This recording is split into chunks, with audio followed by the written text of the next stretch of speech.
Assalamualaikum warahmatullahi wabarakatuh. Waalaikumsalam warahmatullahi wabarakatuh. Bismillahirrahmanirrahim. Alhamdulillahi rabbil alamin.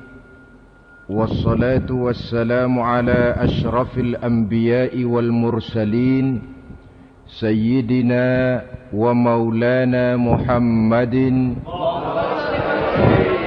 wa ala alihi wa sahbihi ajma'in, amma ba'du.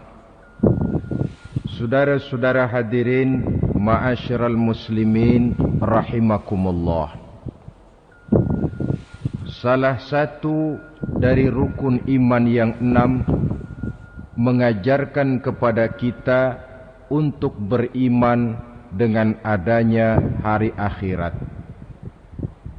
Hari yang dimulai dengan kehancuran alam ini, yang dalam istilah kerennya disebut the last day of the world, di mana air laut tumpah ke darat, planet-planet bertabrakan, gunung meletus, bumi gempa, lalu semua yang bernama hidup mati. Terjadilah kebangkitan setelah mati itu dalam kehidupan yang disebut kehidupan akhirat.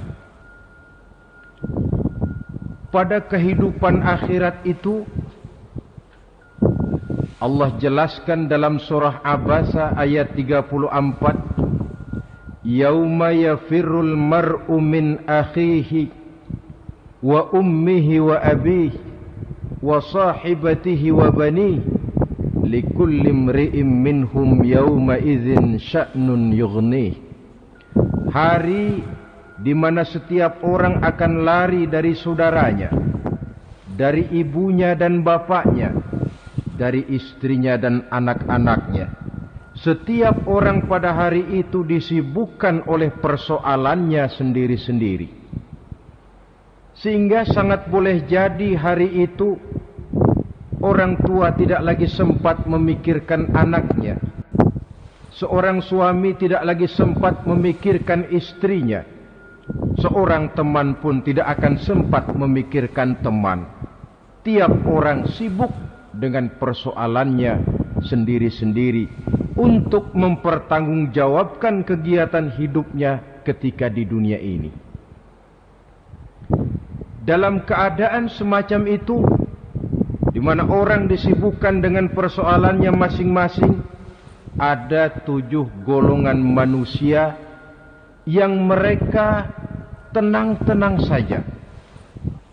Orang lain bingung, mereka kalem.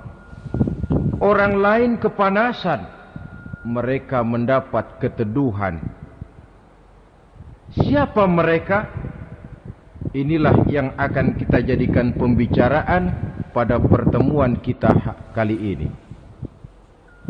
Bersumber dari sebuah hadis di mana bersabda Rasulullah sallallahu alaihi wasallam, Sab'atun yuzilluhumullahu yawma la zilla illa zilluh. Ada 7 golongan manusia, kata beliau, yang di akhirat nanti akan langsung mendapat perlindungan dari Allah. Padahal hari itu tidak ada lagi perlindungan selain perlindungan Allah. Sehingga lantaran Allah langsung yang melindungi mereka, maka mereka tidak merasakan lagi kepanasan akhirat. Mereka tidak lagi merasakan kebingungan. Mereka tidak lagi disibukkan oleh persoalan, lantaran mereka langsung dilindungi oleh Allah subhanahu wa ta'ala. Siapa gerangan yang 7 orang ini?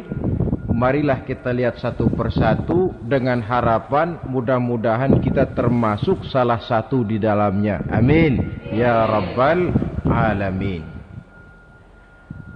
Manusia pertama yang langsung mendapat perlindungan dari Allah, kata Nabi, imamun adil, pemimpin yang adil. siapa sih pemimpin itu dan apa artinya adil? Saudara hadirin, secara umum yang dinamakan adil ialah at-tawassut bainal amraini. Orang yang pandai mengambil sikap jalan tengah dari dua persoalan yang dihadapinya. Biasanya tidak berat ke kiri, juga tidak berat ke kanan. Itu yang disebut adil. Orang yang tidak hanya sekedar bisa menuntut kewajiban dari seseorang, tapi juga bisa memberikan hak kepada orang itu juga disebut adil. Lalu pemimpin itu siapa? Setiap kita adalah pemimpin.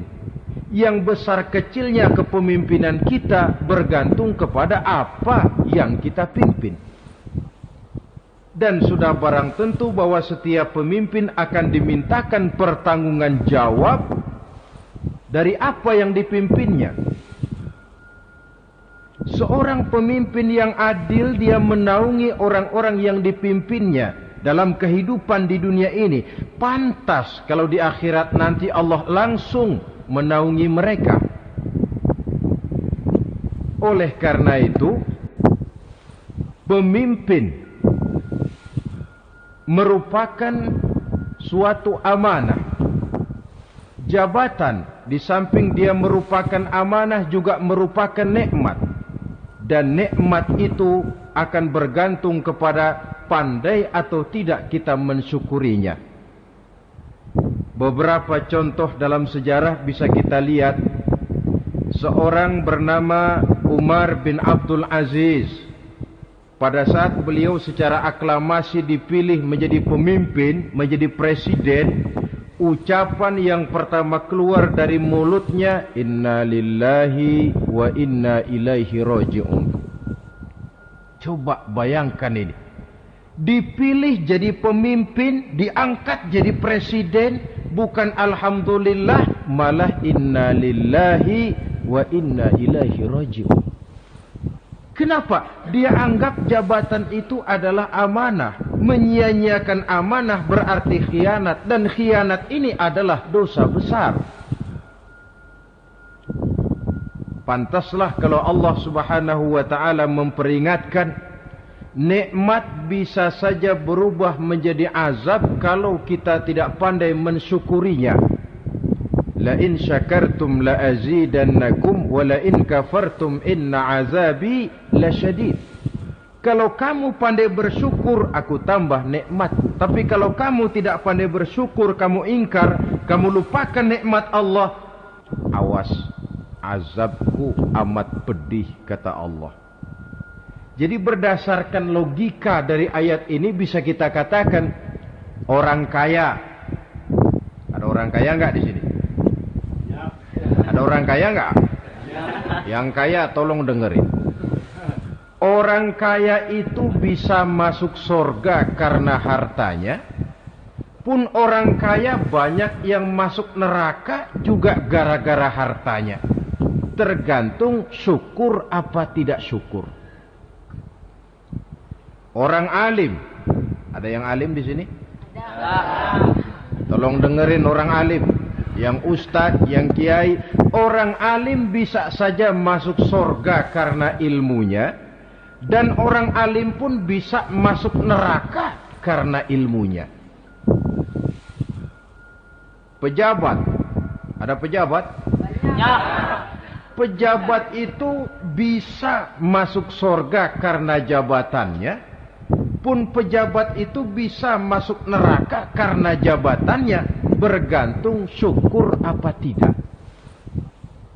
Kalau ada orang kaya, hartanya didapat dari jalan yang halal, berusaha menurut yang disyariatkan oleh Allah. Lalu hartanya itu tidak cuma untuk ditumpuk 7 turunan, namun juga berfungsi sosial. Dia bantu pembangunan masjid, dia makmurkan majelis taklim, dia santuni yatim piatu.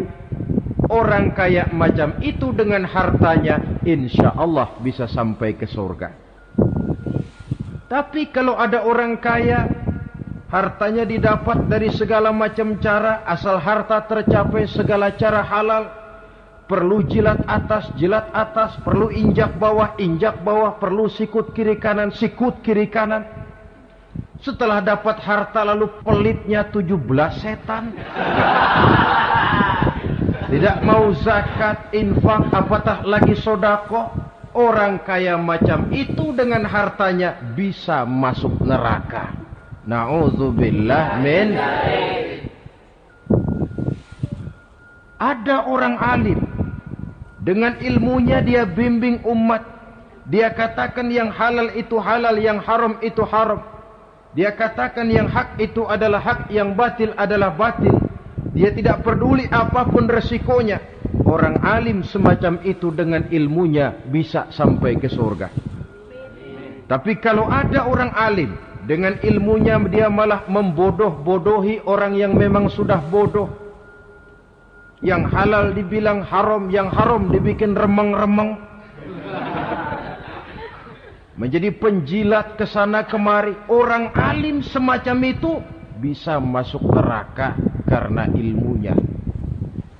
Begitu juga pejabat, pemimpin. Kalau dengan jabatannya sebagai pemimpin dia berlaku adil, menaungi rakyatnya. Orang besar salah dihukum, orang kecil salah juga dihukum. Tidak hanya pandai menuntut kewajiban, tapi juga pandai memberikan hak. Pemimpin yang adil semacam ini mensyukuri nikmatnya jabatannya, dia bisa sampai ke surga karena jabatannya. Tapi kalau dengan jabatannya dia berlaku sewenang-wenang, yang besar salah didiamkan, yang kecil salah segera ditegakkan hukum, hanya pandai menuntut kewajiban dari rakyatnya tapi tidak pandai memberikan hak, maka pemimpin semacam ini lantaran tidak pandai mensyukuri nikmat, bisa saja nikmat itu berubah menjadi azab. Oleh karena itu saudara-saudara, pemimpin menaungi rakyat. Pantas kalau di akhirat nanti Allah langsung menaungi beliau. Siapa pemimpin? Tiap kita. Bapak pemimpin di rumah tangganya, ibu pemimpin bagi anak-anaknya, Pak Lurah memimpin di kelurahannya, Pak Camat memimpin di kecamatannya, pemuda pemimpin bagi dirinya sendiri, akan dimintakan pertanggungan jawab. Kalian para remaja yang hadir di sini memimpin dirimu sendiri. Kau akan ditanya, tanganmu kau lebih banyak gunakan buat apa? Kakimu lebih banyak kau bawa jalan kemana? Lidahmu lebih banyak membicarakan apa? Dan hari pertanggungan jawab nanti kalian jangan berharap akan ada saksi dari luar. Saksinya anggota badan kita sendiri. Dalam surah Yasin Allah jelaskan, Al-yawma nakhtimu ala afwahihim wa tukallimuna aydihim wa tashhadu arjuluhum bima kanu yaksibun. Ada kan di surah Yasin? Ayat berapa? Pokoknya Yasin dah.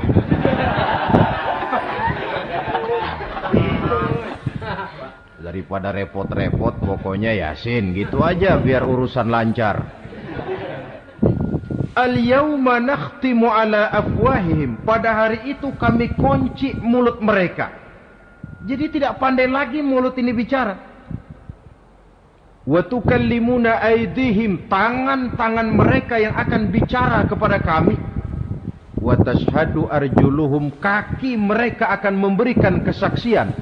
Bima kanu yaksibun, terhadap apa saja yang telah pernah mereka lakukan dalam kehidupan di dunia ini. Hari pertanggungan jawab. Oleh karena itu kalau kita memimpin diri sendiri, berlakulah adil kepada diri sendiri. Nah, lalu masalahnya memang kita mesti adil kepada siapa saja sih? Ada 3 hal pokok yang kita harus berlaku adil. Pertama, adil kepada Allah. Yang kedua, adil kepada sesama makhluk. Dan yang ketiga, adil kepada diri sendiri. Adil kepada Allah artinya apa? Mendahulukan hak Allah daripada kepentingan pribadi. Kalau sudah datang waktu sholat asar misalnya, walaupun sedang enaknya latihan voli, berhentilah dulu sebentar. Sholat kita adil kepada Allah. Adil kenapa? Dalam contohnya dengan sholat misalnya. Sholat itu kan sehari semalam 5 waktu yang wajib. Betul apa betul? Betul. 5 waktu. Lah sholat itu, kalau sholat bagus, taruhlah 7 menit. Kalau sholatnya itu kilat, 4 menit. Ada lagi yang kilat khusus, nggak pakai perangko, 2 menit barangkali selesai. Taruhlah 5 menit kita ambil yang bagus. Kalau 5 waktu kali 5 menit kan cuma 25 menit. Sementara Allah memberikan kita hidup ini 24 jam sehari semalam. Cuma 25 menit diminta untuk ibadah kepadanya. Tidak sanggupkah kita berlaku adil? 25 menit ini untuk menghadapmu ya Allah. Sementara engkau telah memberikan restannya 23 jam 35 menit untuk hidup dalam sehari semalam. Mendahulukan hak Allah daripada kepentingan pribadi. Adil kepada Allah. Adil kepada yang kedua, adil kepada sesama makhluk. Adil kepada manusia, adil kepada binatang, adil kepada alam. Yang kalau prinsip keadilan itu kita langgar akan membawa efek bagi diri kita juga. Manusia sekarang kan tidak adil kepada alam. Misalnya apa? Hutan ditebangi secara liar. Gunung-gunung menjadi gundul. Akibatnya ketika turun hujan terjadi erosi. Banjir melanda kemana-mana. Tanah longsor terjadi. Akibatnya terkena manusia juga kalau mereka sudah tidak menjaga keseimbangan alam ini. Adil kepada orang lain. Apakah itu namanya tetangga, teman, keluarga. Dan yang ketiga, adil kepada diri sendiri. Bagaimana pengertiannya? Mata ini punya hak untuk tidur. Begadang terus tiap malam, tidak adil kepada mata. Ini yang ketawanya paling kencang pasti tukang begadang ini.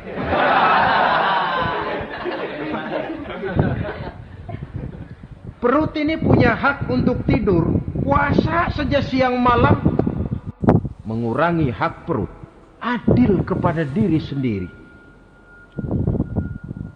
Untuk kehidupan yang akan datang di akhirat, pasti akan kita temui. Kita yakini keberadaannya.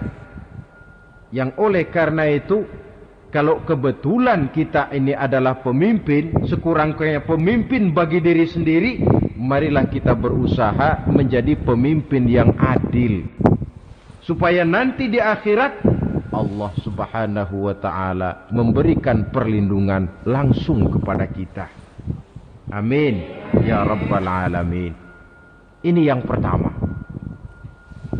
Lalu yang kedua, orang yang akan langsung mendapat perlindungan dari Allah, syab nasha'a fi ibadatillah. Orang muda yang tekun beribadah kepada Allah. Anak muda yang rajin ibadah. Kenapa kok Nabi bilang anak muda, bukan orang tua? Apa orang tua yang rajin ibadah Allah enggak senang? Tentu Allah senang. Cuma Allah lebih senang lagi kalau ada anak muda yang rajin ibadah. Sebab apa? Kondisi psikologis. Kalau ada orang tua rajin ibadah, itu mah pantas. Emang udah waktunya. Ada orang sembayangnya rajin, masuk masjid, masuk maghrib, keluar isya, malam tahajud, tahlilnya mantap. Umurnya berapa? 70. Enggak istimewa. Itu memang sudah mestinya. Lagian kalau sudah 70 masih bandel aja, kapan mau taubat? Tapi kalau ada anak muda, darahnya masih mengalir dengan panas, dia masih berusaha mencari bentuk-bentuk kepribadian dalam dirinya, dia masih muda terpengaruh oleh lingkungan, tapi dia sanggup memblokir itu, disalurkannya di jalan Allah, dia tekun beribadah. Allah cinta betul pemuda semacam itu. Sehingga nanti di akhirat mereka langsung mendapat perlindungan dari Allah Subhanahu wa ta'ala. Selalu pembangunan yang mengarah kepada modernisasi diikuti dengan proses pergeseran nilai. Dalam kondisi semacam ini, kehidupan remaja pemuda yang masih mencari identitas dan pembentukan kepribadiannya mudah terpengaruh oleh hal-hal yang ada di sekelilingnya. Sehingga sangat boleh jadi apa yang dianggap orang dulu tabu lalu dianggap biasa. Yang aneh-aneh malah dijadikan model. Yang dilarang malah nekat diterjang. Di mana norma dan kaedah-kaedah moral tidak lagi mendapat perhatian yang wajar.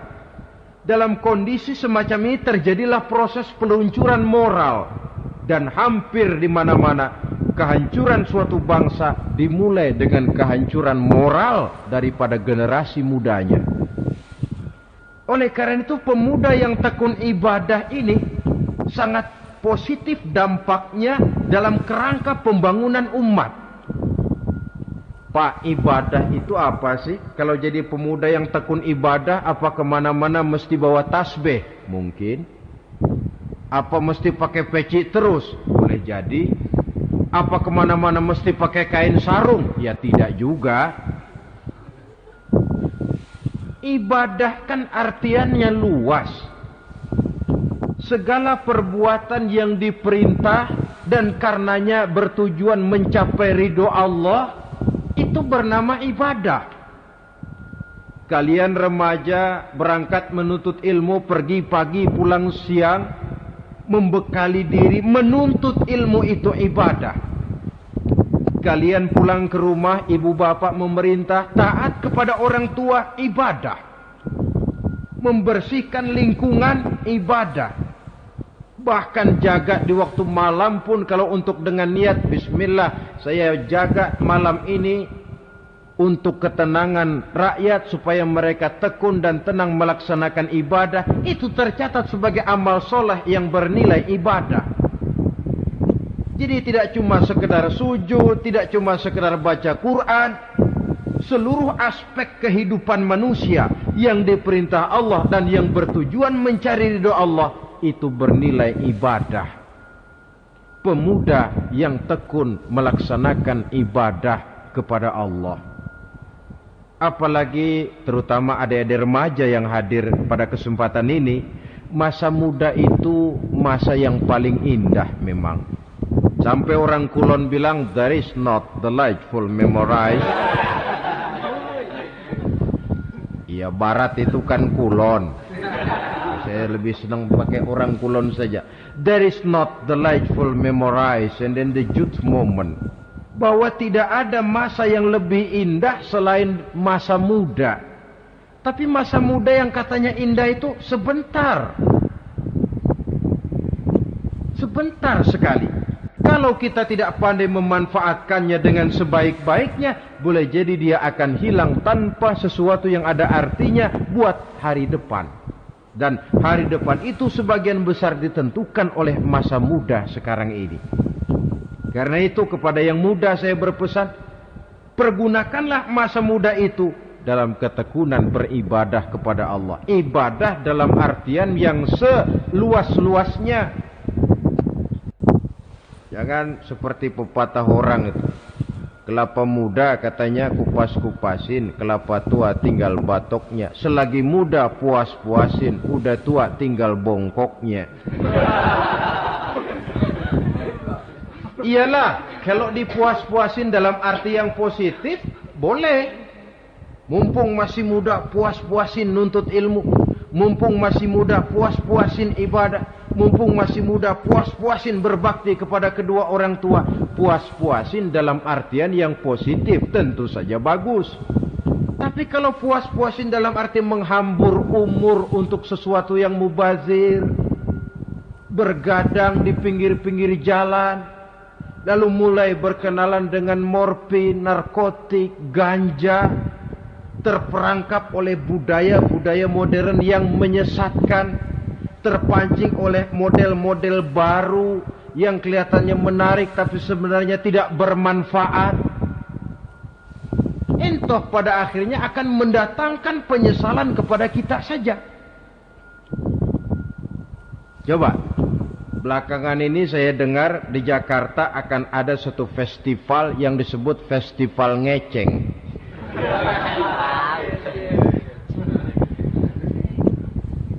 Ngeceng ini kalau bahasa gampangnya nampang. Jadi itu biasanya muda-mudi diri di pinggir-pinggir jalan, pakai kacamata hitam, pakaian warna-warni, rambut dicat sedemikian rupa supaya menarik perhatian. Mereka diri di pinggir-pinggir jalan, nampang, istilah ngepopnya ngeceng katanya. Oh, ini mau diadakan festival, secara langsung atau tidak, festival ini kan mempopulerkan ngeceng jadinya. Yang tadinya orang awam gak kenal, lantaran diangkat ke permukaan jadi terkenal. Kalau sudah terkenal lalu jadi mode. Kalau sudah jadi mode, latahan. Boleh jadi nanti akhirnya ngeceng masuk desa. Bukan cuma sekedar abri masuk desa, bukan cuma sekedar koran masuk desa, ngeceng pun bisa saja masuk desa. Banyak saluran-saluran positif yang sesuai dengan kreativitas jiwa remaja, ketimbang mengadakan sesuatu yang tidak ada manfaatnya, ketimbang menghabiskan umur untuk sesuatu urusan yang mubazir. Sedangkan umur bukan jatah gratis tanpa batas waktu. Ada pertanggungan jawab. Umurmu kau habiskan di mana? Masa mudamu kau selesaikan di mana? Itu akan dimintakan pertanggungan jawab. Nah, pemuda yang tekun ibadah kepada Allah, dampak positifnya apa? Dia punya sandaran vertikal kepada Allah. Jiwanya besar, jiwanya mandiri. Dan ini yang kita perlukan. Pemuda yang siap jadi pelopor, bukan pengekor. Pemuda yang sanggup mandiri dan bukan membanggakan keturunan leluhurnya. Kata pepatah, wa khairun nasi Zu syarafin qadimin aqama li nafsihi syarafan jadida. Wa syarun nasi zu khumulin idza fakhartahum zakarul jaduda. Generasi yang baik adalah generasi yang punya kejayaan masa lalu, dan buat mereka sendiri mereka mampu mendirikan kejayaan yang baru. Artinya nenek moyangnya memang orang-orang terhormat, tapi dia mampu mandiri mendirikan kehormatan itu bagi pribadinya. Sebaliknya, generasi yang paling jelek adalah generasi pemalas, yang kalau orang lain kelihatan lebih hebat, dia sebut-sebut nenek moyangnya. Lu sih belum apa-apa, bapak gua dong, bapak gua katanya. Lu sih belum apa-apa, om saya dong, tante saya dong. Kerjanya cuma membangga-banggakan leluhur, dia sendiri tidak ada apa-apanya. Ini generasi yang paling jelek. Kalau orang kelihatan lebih hebat, dia sebut leluhurnya. Sementara dia sendiri nol nilainya, tanpa ditunjang oleh fasilitas leluhurnya. Pasukan pemuda mandiri macam ini yang kita perlu. Bukan sekedar pasukan pemuda oke bos, kulunuwun, yes sir, yes man, kumaha juragan wae.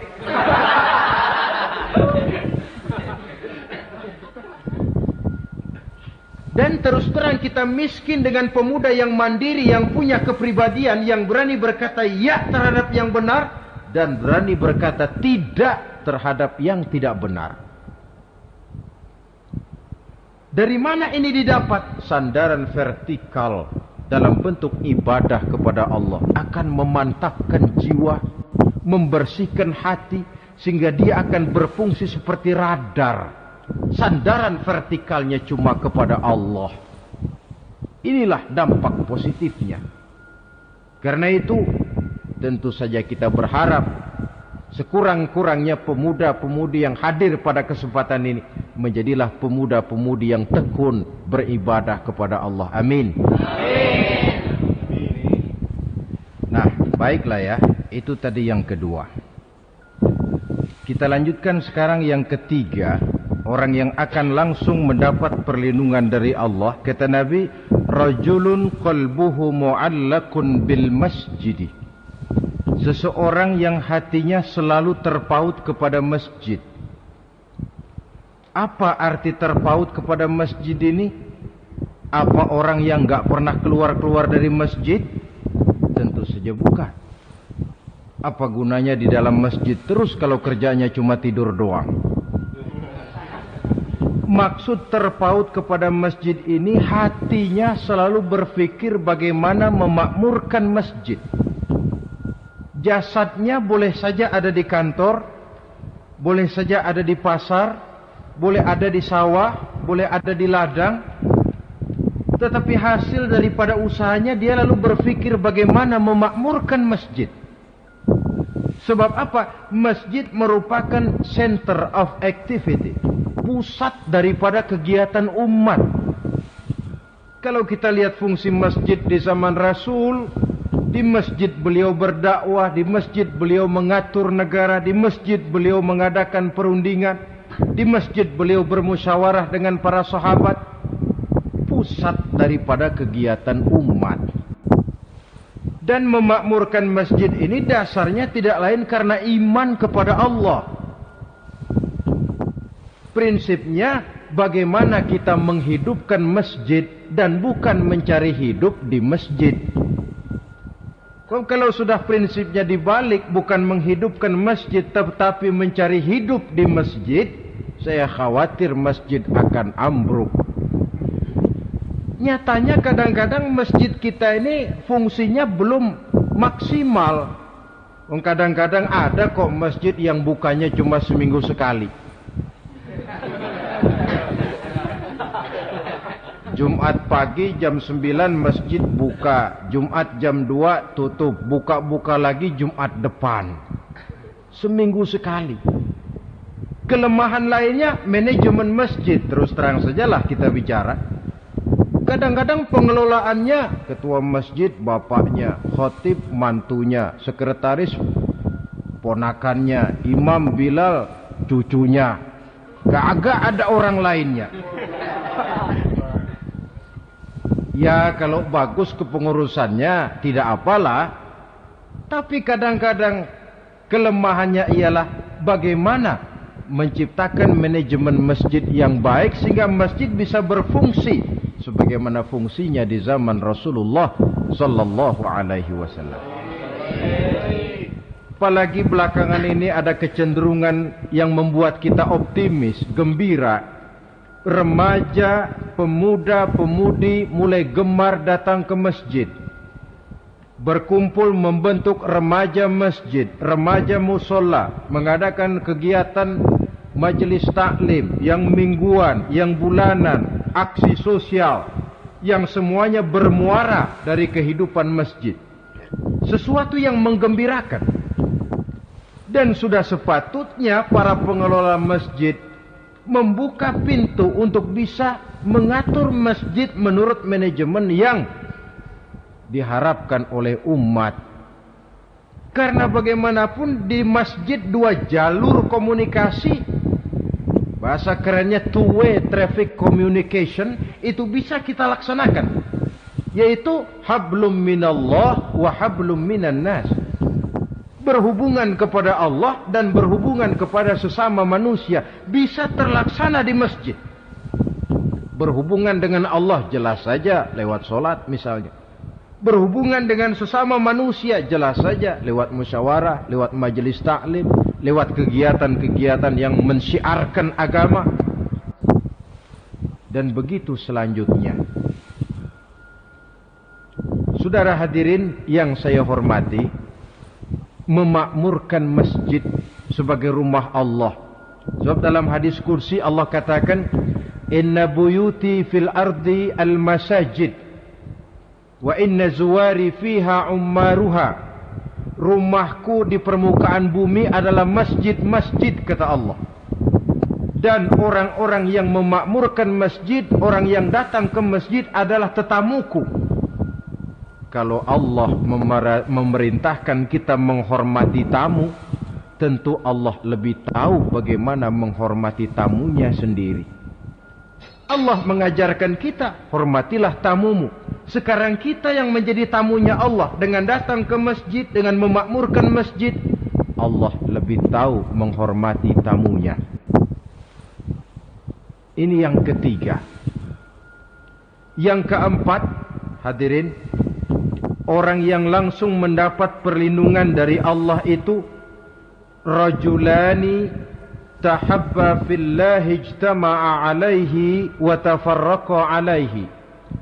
Dua orang yang menjalin persaudaraan, yang bertemu dan berpisah karena Allah, bersaudara karena Allah, bukan karena orang punya pangkat tinggi lalu kita temani, bukan karena orang kaya lalu kita dekati, tetapi karena Allah. Kau di jalan Allah, mari kau saudara saya. Kau keluar dari jalan Allah, maaf sajalah, bawalah dirimu sendiri, saya akan membawa diri saya. Lebih baik sendiri daripada berteman jahat. Berdua memang lebih baik daripada sendiri, tapi sendiri lebih baik daripada berteman jahat. Maksudnya apa ini? Sederhana dalam benci, sederhana dalam cinta. Ukurannya Allah.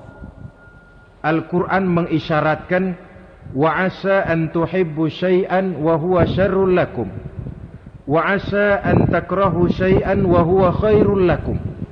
Sangat boleh jadi, kata Allah, kamu menyenangi sesuatu padahal akibatnya tidak baik bagi kamu, dan sangat boleh jadi kamu membenci sesuatu padahal akibatnya baik bagi kamu. Nah, mari kita lihat. Kalau orang bersaudara cuma karena temannya itu punya pangkat tinggi, saya yakin kalau temannya pensiun, persaudaraannya akan selesai sampai di situ. Kalau kita mencari teman cuma karena dia kaya, satu saat dia jatuh bangkrut, jatuh miskin, persaudaraan akan selesai sampai di situ. Tapi kalau karena Allah yang bisa memisahkan kita apabila orang sudah keluar dari jalur yang diridhoi oleh Allah Subhanahu wa taala. Oleh karena itu, kepada semua hadirin, mari menjalin persaudaraan dalam bentuk ideal yang diajarkan oleh Islam, nilai persaudaraan yang diikat oleh akidah. Kalaupun harus benci, bencilah sederhana, tidak habis-habisan ngebenci orang. Kalaupun harus cinta, cintalah sederhana. Boleh jadi yang hari ini kita benci bukan main, besok kita senangi. Mungkin yang hari ini kita cintai mati-matian, besok sudah berubah menjadi yang kita benci. Sederhana saja, tidak usah berlebih-lebihan.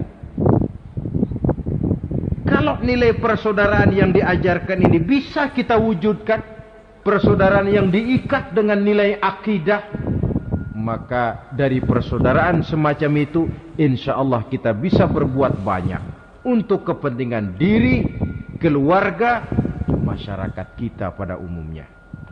Ini kelompok yang keempat. Orang kelima yang nanti langsung mendapat perlindungan Allah, rajulun da'athum ra'atun zatu mansibin wa jamalin ila nafsiha faqala inni akhafullaha rabbal alamin. Seorang laki-laki, kata Nabi, yang dipanggil oleh perempuan cantik. Laki-laki normal dipanggil oleh perempuan cantik. Untuk apa? Diajak melakukan perbuatan yang negatif. Tidak ada orang yang tahu. Tempatnya sepi. Apa yang terjadi? Orang ini berkata, inni akhafullaha rabbal alamin. Maaf saja, saya takut kepada Allah. Orang yang bermoral nanti di akhirat langsung dilindungi oleh Allah. Tidak mudah jatuh oleh bujuk rayu. Tidak mudah terpesona oleh wajah-wajah yang menggiurkan. Seperti dalam sejarah yang terkenal itu Nabi Yusuf alaihi salam. Kenal kan Nabi Yusuf? Nabi Yusuf itu bekerja di istana Kitfir. Kitfir ini punya istri namanya Zulaikha. Orangnya cantik.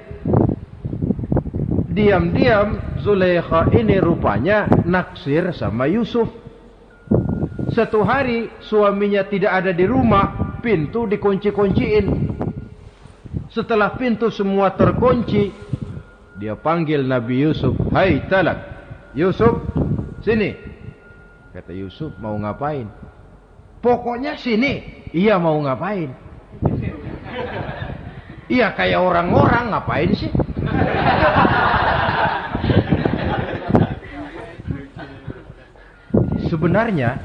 Sebenarnya ini Zulaikha senang kepada Yusuf, Yusuf pun demikian. Walaqad hammat bihi wa hamma biha. Zulaikha menyenangi Yusuf, Yusuf pun menyenangi Zulaikha. Tapi apa? Walaula an ra'a burhana rabbih. Andai kata Yusuf tidak melihat peringatan Tuhannya, letter S. Yusuf, ini bukan pekarangan ente, dilarang parkir di sini. Sehingga walaupun tidak ada yang tahu, tidak ada yang melihat, Nabi Yusuf selamat dari bujuk rayu Zulaikha. Mempertahankan nilai-nilai moral di tengah kemajuan zaman memang merupakan pekerjaan yang tidak ringan. Merupakan pekerjaan yang sangat berat. Akan ada saja cobaan, akan ada saja gangguan yang kita temui di sepanjang perjalanan hidup ini. Tapi sebaliknya, kalau orang sudah tidak lagi menjunjung moral yang tinggi, lalu hidup menurut selera sendiri-sendiri, ya kita lihatlah lahirnya kebudayaan kumpul kebo yang diawali dengan free sex yang mengarah kepada summon leven alias hidup bersama tanpa nikah. Memang sebabnya boleh jadi macam-macam. Mungkin karena broken home, nggak merasa diperhatikan di rumah, ibu bapak sibuk, lalu anak mencari kesibukan sendiri. Mungkin karena tekanan ekonomi dalam kehidupan miskin, lalu ada yang menawarkan kerjaan, tidak taunya malah dilemparkan ke lembah hitam. Mungkin juga karena pengaruh pergaulan dari lingkungan baik-baik, lalu berteman dengan yang tidak baik, hanyut di telan arus pergaulan. Mungkin juga pengaruh kebudayaan yang dia tonton, buku yang dia baca, film yang dia lihat, ikut mewarnai dan membentuk kepribadiannya. Tapi apapun alasannya, satu hal yang jelas, semuanya berangkat dari rapuhnya pegangan orang kepada nilai-nilai agama.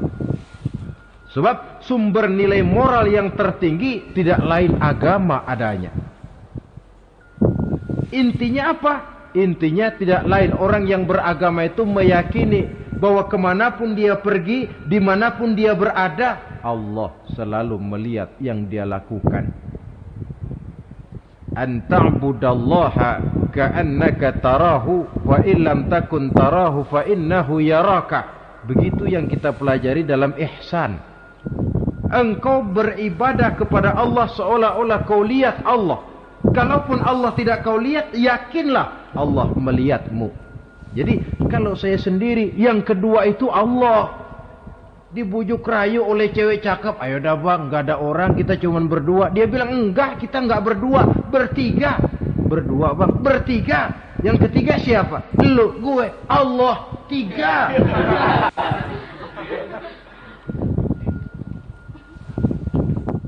Di kantor mau korupsi, dia kasak kusuk, gerasak gerusuk, cari apa yang seharusnya menjadi hak orang lain. Tidak ada yang lihat, tapi dia tidak sendiri. Saya berdua. Yang kedua, Allah. Merasakan kehadiran Allah dekat dalam hidup.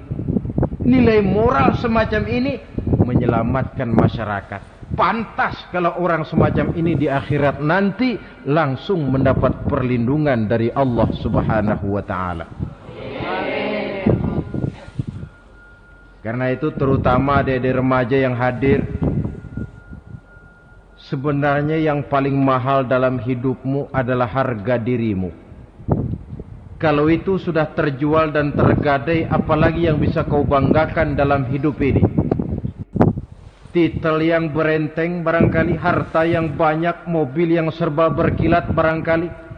Tidak akan banyak manfaatnya kalau sudah dimulai dengan kehancuran daripada harga diri. Tidak ada yang lebih mahal daripada harga diri. Jagalah itu baik-baik. Pelihara nilai-nilai moral. Makin pandai kau jaga diri, insya Allah makin mahal hargamu. Dalam pandangan manusia, lebih-lebih juga dalam pandangan Allah. Pantas kalau pepatah bilang, innamal umamul akhlaqu ma baqiyat, fa in zahabat humu akhlaquhum zahabu. Suatu bangsa akan tegak kalau dia masih punya nilai moral. Bila hancur moral itu, hancur jugalah ketegakan daripada bangsa itu sendiri. Ini yang kelima. Yang keenam, masih dua lagi. Orang keenam yang nanti akan langsung mendapat perlindungan dari Allah, rajulun zakarallaha khalian fafadat ainahu. Seseorang yang mengingat Allah dalam kesunyian, lalu berlinang air matanya. Tengah malam dia bangun, bertahajud dia kepada Allah. Gemersik tikar tersentuh tangan, laksana lambaian tangan malaikat maut nak datang merenggut nyawa. Terbayang segala dosa dan kesalahan, tergambar semua kekeliruan yang dilakukan dalam hidup. Lalu air mata pun tanpa terasa berurai membasahi pipi. Orang yang mengingat Allah dalam kesunyian. Saudara, tidak ada orangnya itu yang tidak punya dosa. Coba saya mau tanya, yang kumpul di sini ada enggak orangnya yang enggak punya dosa? Tidak ada. Dan memang orang yang baik itu bukan orang yang tidak punya dosa. Sebab tidak ada orang yang tidak punya dosa. Orang yang baik adalah orang yang apabila dia melakukan dosa, dia segera sadar, dijadikannya itu sebagai pelajaran untuk tidak diulanginya lagi pada masa yang akan datang. Dengan kata lain, mengingat Allah dalam kesunyian itu artinya bertaubat. Ini kan anak muda sekarang ini kalau diajak bicara taubat, taubat mah urusan 70 ke atas, Pak. Kita ini masih lama. Padahal masalah taubat bukan masalah tua. Masalah taubat adalah masalah dosa, dan masalah dosa adalah masalah manusia sejak dia akil balik sampai dengan kehidupannya yang sekarang. Sengaja atau tidak, besar atau kecil, ringan atau berat, tiap kita mesti mempunyai yang namanya dosa. Allah Maha penerima taubat sepanjang nafas belum sampai di kerongkongan. Jikalau nafas sudah sampai di tenggorokan, baru kita mau melaksanakan yang namanya taubat. Kasihlah itu.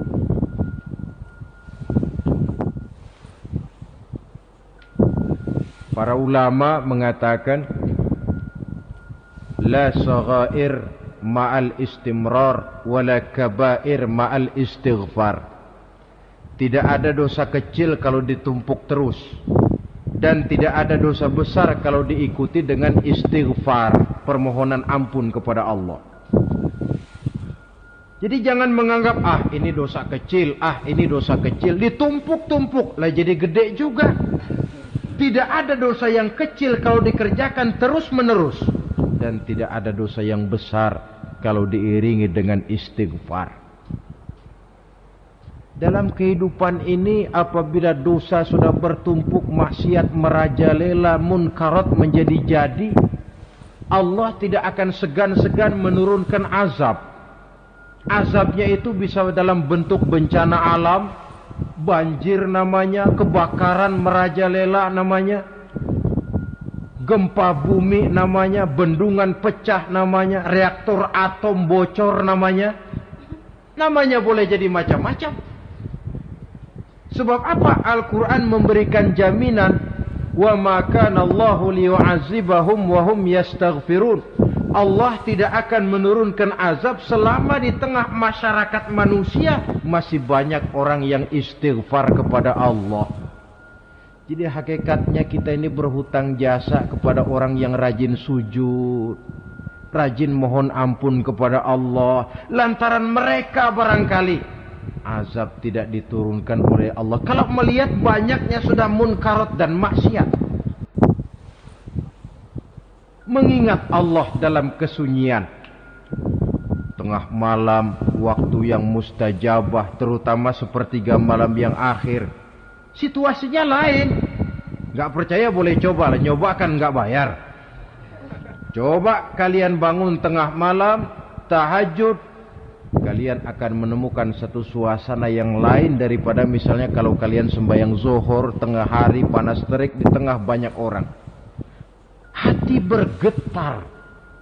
Segala kekeliruan yang pernah kita kerjakan lalu terbayang, dan air mata tanpa terasa, tanpa diundang bahkan berurai membasahi pipi. Ya Allah, alangkah nikmatnya suasana macam itu.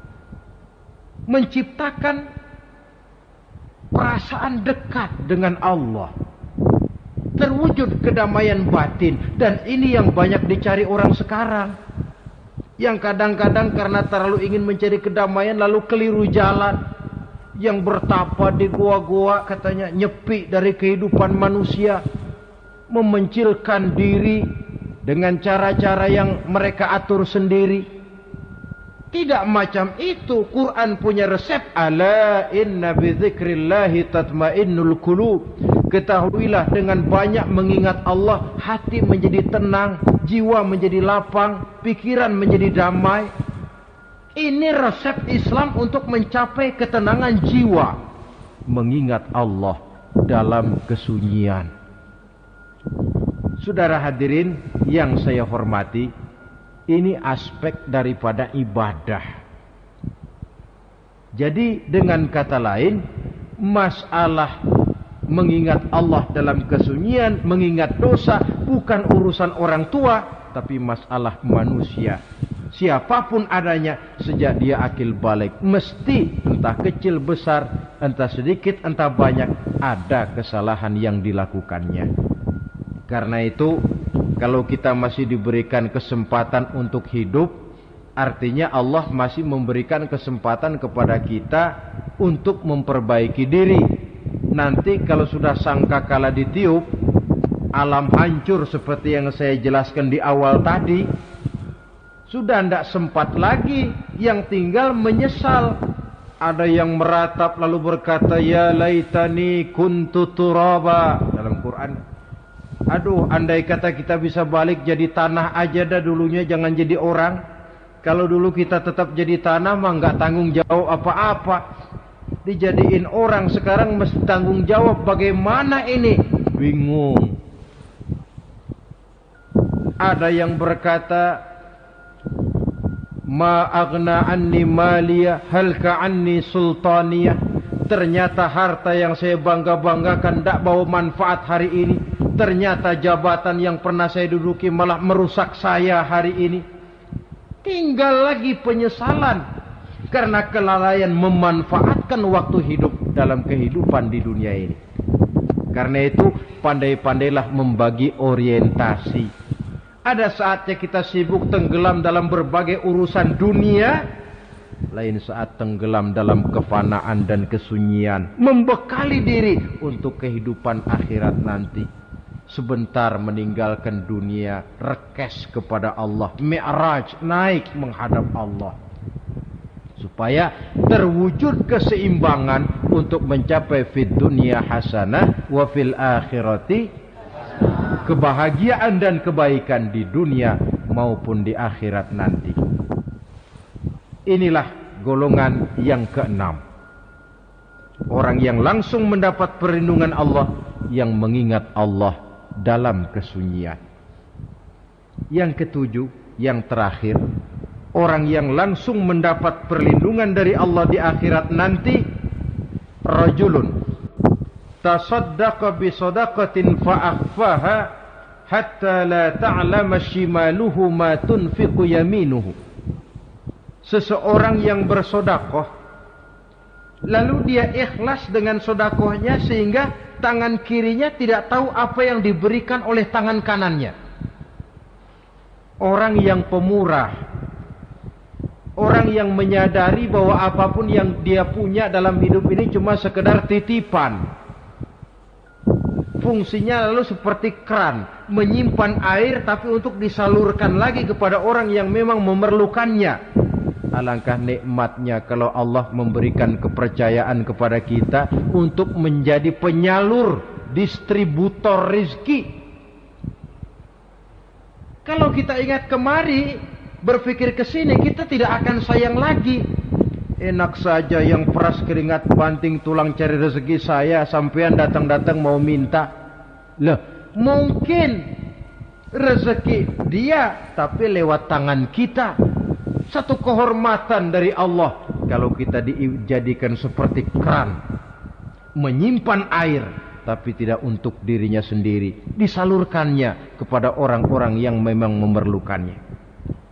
Tidak ada orang jatuh bangkrut lantaran bersikap pemurah, dan tidak ada orang jadi kaya raya lantaran dia bakhil atau pelit bin kikir alias medit.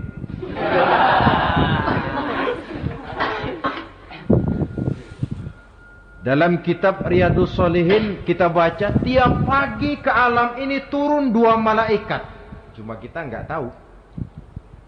Dua-duanya berdoa. Yang sebelah kanan berdoa, yang sebelah kiri berdoa. Kata yang sebelah kanan doanya tiap pagi ini. Kata yang malaikat yang satu dia berdoa, Allahumma a'ti munfiqan khalafa.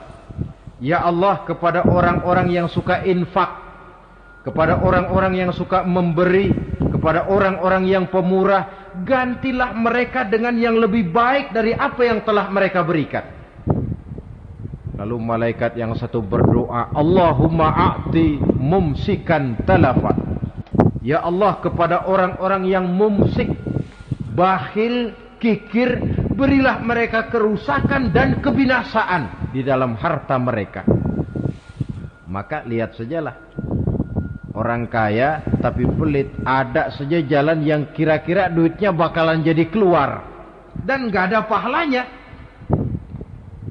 Apa kena musibah lalu berobat sekian juta, apa kemalingan, apa ditipu orang, ada saja cara duitnya keluar yang gak ada pahalanya. Inilah prinsipnya. Allah mencintai orang pemurah. Dalam hadis kursi, uhibbu ahlas sakha wa hubbi lil faqiri syakhi asyad. Aku cinta kepada orang yang pemurah, tapi aku lebih cinta kepada orang miskin yang pemurah. Orang kaya pemurah Allah cinta, orang miskin pemurah Allah lebih cinta. Kenapa? Nilainya lain. Orang kaya sedekah 500, orang miskin sedekah 500, sama 500-nya, tapi saya yakin pahalanya lebih besar buat si miskin. Kenapa? Buat orang kaya 500 apa artinya? Sekelebatan. Buat si miskin 500 dia mesti peras keringat banting tulang, tapi dia berani memberi seperti beraninya orang kaya. Nilai ini yang dilihat oleh Allah.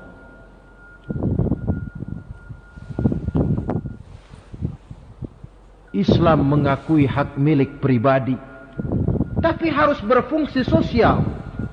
Di dalam harta yang kita miliki itu ada haknya masjid, ada haknya yatim, ada haknya madrasah. Dan Allah subhanahu wa ta'ala bisa, saya katakan di awal tadi, merubah nikmat menjadi azab kalau kita tidak pandai mensyukurinya. Bersyukur kalau diberikan harta artinya mempergunakan harta itu sesuai dengan kehendak yang memberinya. Allah memberikan harta kepada kita. Apa yang Allah kehendaki? Supaya harta itu berfungsi sosial. Milik pribadi silahkan, tapi berfungsi sosial dalam kehidupan. Kita terus terang saja, umat Islam ini bukan tidak punya potensi, tapi tidak pandai menginventarisir potensi. Apa tidak ada orang Islam yang kaya? Banyak. Yang belum banyak yang mau berbuat atas nama dan untuk kepentingan agamanya. Kalau buat pribadinya, berani bukan main. Itulah yang sering diungkapkan orang, pembangunan pesantren terlunta, ya, asrama yatim piatu tidak terurus. Ada orang membangun masjid, meletakkan batu pertama sekaligus jadi batu terakhir. Setelah itu la yamutu wa la yahya, mau dibilang hidup tidak kelihatan geraknya, mau dibilang mati pun tidak ketahuan kuburannya. Kurangnya kesadaran akan arti amanah dan titipan dari Allah. Lahirlah korun-korun abad 20. Kalian tahu sejarah korun?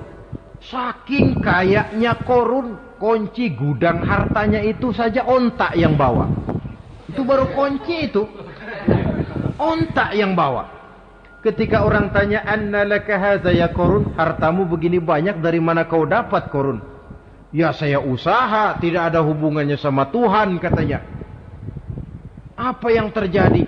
Lantaran kekurang ajarannya melupakan nikmat, korun dan seluruh harta bendanya ditenggelamkan Allah oleh gempa bumi. Makanya orang sekarang kalau dia macul ketemu harta, apa katanya? Gue dapat harta karun. Peninggalan si korun itu barangkali dahulunya. Saudara-saudara, oleh karena itu, kalau kita oleh Allah diberikan amanah berupa harta, pandailah bersyukur dan jadilah orang yang ikhlas dalam bersedekah. Nah, inilah pertemuan kita pada kali ini.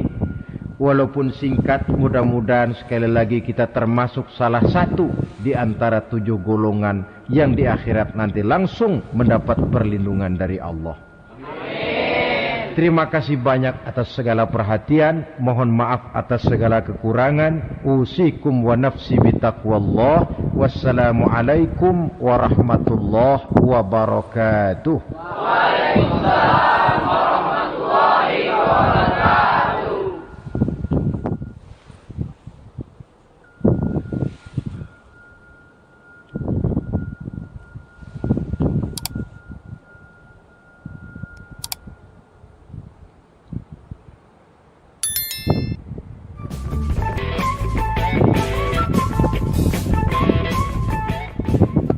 Jangan lupa share, like, komen, dan subscribe.